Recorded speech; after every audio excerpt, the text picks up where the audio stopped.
বিসমিল্লাহির রহমানির রহিম। আজ অত্যন্ত দুঃখ ভারাক্রান্ত মন নিয়ে আমাদের এখানে হাজির হতে হয়েছে।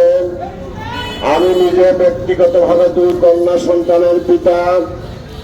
আজকে হাতছা ধর্ষিত হয়েছে। ওই হাতছা আমার সন্তান, আমার শিক্ষার্থী।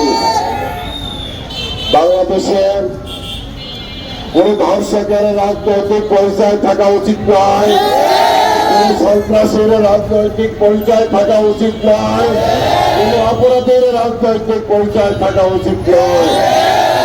আমরা ধৈর্য ধরে আছি, আমরা অপেক্ষা করছি প্রশাসন কি করে। আমি সবাইকে বলছি, আমরা অত্যন্ত ঐক্যবদ্ধ, আমরা একতাবদ্ধ, আমরা শক্তিশালী।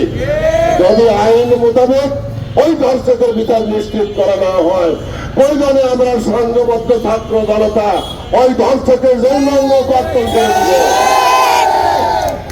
এমন দৃষ্টান্তমূলক শাস্তি দিব আমরা, যাতে আর কোন ধর্ষক ভবিষ্যতে আর ধর্ষণ করার সুযোগ না পায়।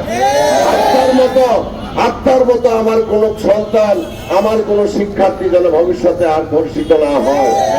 আমি সকলকে হুঁশিয়ার করে দিতে চাই, কেউ যেন রাজনৈতিক পরিচয় নিয়ে এই ধর্ষকের পক্ষ অবলম্বন না করে।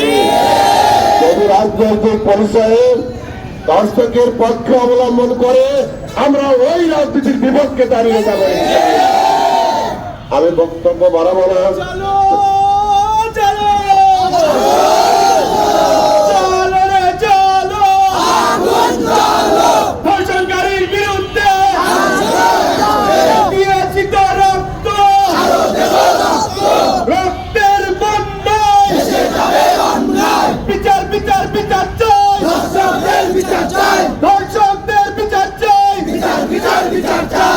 আমি আবার দৃঢ় কণ্ঠে বলছি, ধর্ষক কোনদিন মানুষের কাতারে পারে না।